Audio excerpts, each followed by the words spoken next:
ఈరోజు హైదరాబాద్ ప్రెస్ క్లబ్కు రావడానికి కారణం 4 అంశాలు. ఒకటి, ఢిల్లీ రాజధాని నగరంలో జడ్జి గారింట్లో 500 కోట్ల రూపాయల డబ్బు. రెండవది, భారతదేశంలో తెలంగాణలో ఎస్సీ, ఎస్టీ, ఓబీసీ మైనారిటీల పరిస్థితులు. మూడవది, ఇందిరాగాంధీ మనవడు రాహుల్ గాంధీ గారి పైన ఈడీ కేసు. నాలుగవది, వైస్ ప్రెసిడెంటు ధంకర్ సుప్రీంకోర్టు పైన మాట్లాడడం.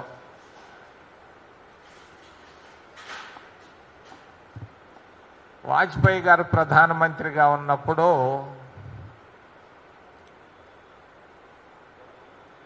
మాయావతి ఇంట్లో 5 లక్షల రూపాయల నోట్లు ఉన్నాయి.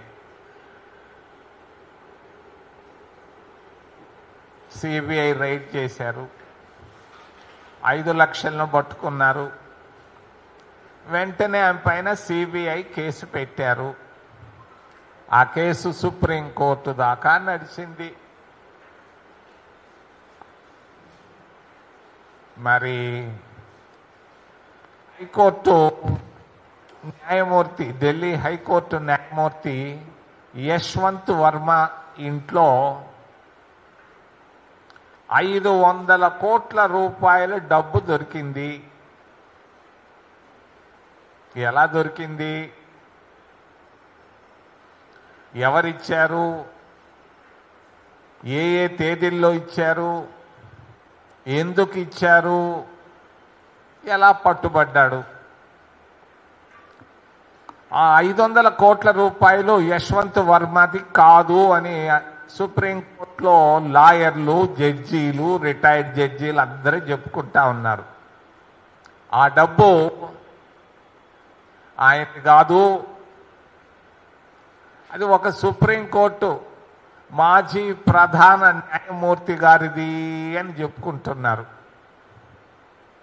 ఆ మాజీ ప్రధాన న్యాయమూర్తి గారికి ఎవరిచ్చారు ఈ డబ్బు? ఎందుకు ఇచ్చారు? ఎప్పుడు ఇచ్చారు?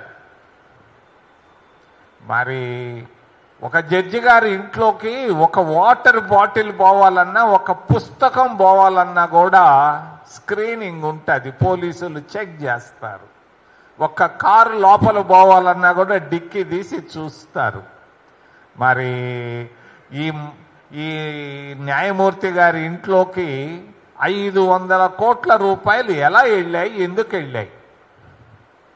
మరి ఇది కేంద్ర ప్రభుత్వానికి, ముఖ్యంగా అమిత్ షా ప్రధానమంత్రి గారులకు తెలియకుండా ఇది జరగలేదు అని అందరూ అనుకుంటున్నారు. మరి అసలు ఎట్లా ఇది పట్టుబడ్డది? ఇది షార్ట్ సర్క్యూట్ జరిగిందా? షార్ట్ సర్క్యూట్ జరగలేదు, లాంగ్ సర్క్యూట్ జరగలేదు. యశ్వంత్ వర్మ ఇంట్లో ఒక పనివాడు పనిచేస్తుండేవాడు, ఇల్లు తుడిసేవాడు, మరి చిన్న చిన్న పనులు చేస్తూ వచ్చేవాడు. యశ్వంత్ వర్మ గారి ఇంట్లో హోలీ పండగ వచ్చింది. ఆ పేదవాడు ఆ యశ్వంత్ వర్మ గారి భార్యని, అమ్మ పండగ వచ్చింది, ఏమి డబ్బులు లేవు, ఒక 2000 ఇయ్యమ్మా అని అడిగాడు. యశ్వంత్ వర్మ భార్య చెప్పింది, హై పో, ఏడున్నాయి డబ్బులు, లేదు పో అని మరి కొంచెం కఠినంగా మాట్లాడింది. మరి హోలీ పండగ వచ్చింది, అలహాబాద్ అయింది యశ్వంత్ వర్మది. యశ్వంత్ వర్మ ఆయన కూడా ఒక హైకోర్టు జడ్జి గారి బిడ్డ, అలహాబాద్ హైకోర్టులో పనిచేస్తుండేవాడు. వాళ్ళ నాన్నగారు, వాళ్ళ బిడ్డ ఈ అమ్మ, ఈయన యశ్వంత్ వర్మ. సంపన్నుడు కూడా. మరి సంపన్నుడైనటువంటి యశ్వంత్ వర్మ గారి భార్య కాదు పో అన్నది 2000 రూపాయలు. ఆ పేదవాడికి కడుపు మండింది. నేను 2000 రూపాయలు పండగకి అడిగితే ఇవ్వలేదే, మరి వీళ్ళ దగ్గర ఇన్ని 100 కోట్లు పెట్టుకొని ఉన్నాడే అని వాడి కడుపు మండింది. హోలీ పండగకి వెళ్ళారు. యశ్వంత్ వర్మ గారు భార్య గారు అలహాబాద్కి వెళ్ళారు పండగ సొంత ఊరికి పోయి జరుపుకునేదానికి. ఈ పిల్లాడు ఇంట్లో కూర్చొని ఉన్నాడు. ఒక మంచి అగ్గిపెట్టె తీసుకున్నాడు. నాకు 2000 ఇవ్వట్టే ఇలేదే, నీ చేతిలో ఇంత డబ్బు ఎందుకు అని చెప్పి అగ్గిపుల్ల గీసి ఆడ పెట్టాడు. దేనికి? ఆ 500 రూపాయల నోట్లకి అగ్గి పెట్టాడు. అగ్గి పెట్టేటప్పుడు ఊహించలా, కడుపు మండి పెట్టాడు. మరి ఆ నిప్పు పోయి పెద్ద నిప్పు అయిపోయింది, పొగ వచ్చింది. పొగ వచ్చేటప్పటికే అక్కడ వాళ్ళ ఇంట్లో ఉన్నటువంటి పోలీసులు ఫోన్ చేశారు. అయినా పెద్ద పొగ వస్తూ ఉంది, మంటలు రాస్తున్నాయి ఎందుకు అని చెప్పి ఫైర్ ఆఫీసర్లకు ఫోన్ చేస్తే ఫైర్ ఇంజన్లు వచ్చాయి. ఫైర్ ఇంజన్లు వచ్చి లోపలికి చూస్తే డబ్బు కాలుతా ఉంది. వాళ్ళు ఈ సంగతి పోలీసులకు చెప్పారు. పోలీసులు వచ్చారు, చూశారు. చూసిన తర్వాత ఆ రోజు నుంచి ఈ రోజు వరకు కేసు కట్టలేదు. ఒక ఆర్టీసీ బస్ స్టాండ్లో ఒక ఆర్టీసీ డ్రైవరో లేకపోతే కండక్టరో ఒక 100 రూపాయలు తీసుకుంటే వెంటనే కేసు పెడతారు, వాడు ఉద్యోగాన్ని సస్పెండ్ చేస్తారు.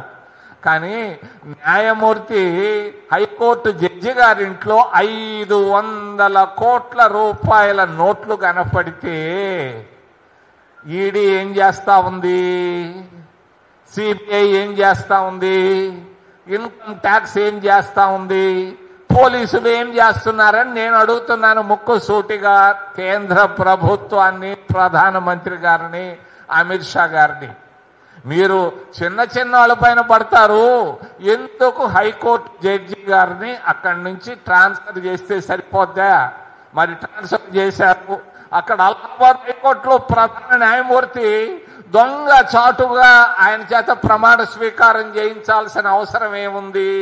అక్కడ హైకోర్టులో అలహాబాద్ హైకోర్టులో అడ్వకేట్లంతా అడ్డం పడ్డారు. రే నువ్వురా రావద్దురా అని అడ్డం పడితే కూడా మరి మరి దారుణంగా ఆయన చేత ప్రమాణ స్వీకారం చేయడం, ఇది కేంద్ర ప్రభుత్వానికి, ప్రధానమంత్రి గారికి ఇది ఏమి అని నేను అడుగుతున్నాను. డబ్బు ఎవరిది? ఎవరిచ్చారు? ఎందుకు ఇచ్చారు? ఎప్పుడు ఇచ్చారు? ఇవన్నీ దేశ ప్రజలకి 140 కోట్ల మంది ప్రజలకు చెప్పాల్సిన బాధ్యత ప్రధానమంత్రి గారి పైన ఉందని నేను తెలియజేస్తున్నాను. వెంటనే దీనిపైన 24 గంటల్లో ప్రధానమంత్రి మన్ కీ బాత్లో చెప్తాడో, లేకపోతే ఆల్ ఇండియా రేడియోలో చెప్తాడో, లేకపోతే ఎక్కడ చెప్తాడో తెలియదు. ఆ డబ్బు ఎవరిది, ఎవరిచ్చారు, ఎందుకు ఇచ్చారు? మరి 500 కోట్ల రూపాయలు ఒక హైకోర్టు జడ్జిమెంట్లో ఉండగలదా? అన్ని జడ్జిమెంట్లు ఏమి ఇస్తే అంత డబ్బు వస్తుంది? దీనిపైన సమాధానం చెప్పాల్సిన బాధ్యత దేశ ప్రధానమంత్రి గారికి పైన ఉందని నేను తెలియజేస్తున్నాను. రెండో విషయం, దేశంలో ఉన్నటువంటి ఎస్సీలు, ఎస్టీలు, ఓబీసీలు, మైనారిటీలు ఈరోజు దారుసలాంలో ఏం చేస్తున్నారో మీకు తెలుసు. వెస్ట్ బెంగాల్లో ఏ విధంగా ఉన్నారో మీకు తెలుసు. వక్ఫ్ చట్టం పైన సుప్రీంకోర్టు మొట్టికాయలు ఎలా వేసింది కేంద్ర ప్రభుత్వానికి మీరు చూశారు. మైనారిటీలు పరిస్థితి అధ్వానంగా ఉంది భారతదేశంలో, ముఖ్యంగా భారతీయ జనతా పార్టీ ఎన్డీఏ ప్రభుత్వంలో. మరి క్రైస్తవుల పరిస్థితి కూడా మరి పాస్టర్ ప్రవీణ్ అది హత్య అని అందరూ అనుకుంటున్నారు. పోలీసులు ఏం చేస్తున్నారో, ఎందుకు హత్యని ఆయన యాక్సిడెంట్గా మారుస్తున్నారు? మరి పోస్ట్ మార్టం చేసినప్పుడు ఆల్కహాల్ ఉండాలి కదా, పోస్ట్ మార్టం రిపోర్ట్లో ఆల్కహాల్ ఉన్నట్టుగా చెప్పలేదే.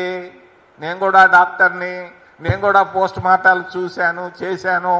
మరి పోస్ట్ మార్టం రిపోర్ట్లో ఆల్కహాల్ లేకుండా ఆల్కహాల్ తాగాడని చెప్పి పాపం ఒక మంచి తెలివైనటువంటి ఒక పాస్టర్ పైన ఆ విధంగా మార్చడం అనేది బాగాలేదని నేను తెలియజేస్తూ, మరి ఎస్సీల పరిస్థితి, ఒకప్పుడు అంటరానితనం ఉండేది దేశంలో. ఈ అంటరానితనాన్ని కాంగ్రెస్ పార్టీ, మహాత్మా గాంధీ, జవహర్లాల్ నెహ్రూ, అంబేద్కర్ల కృషి వల్ల కొంత తగ్గింది అంటరానితనం.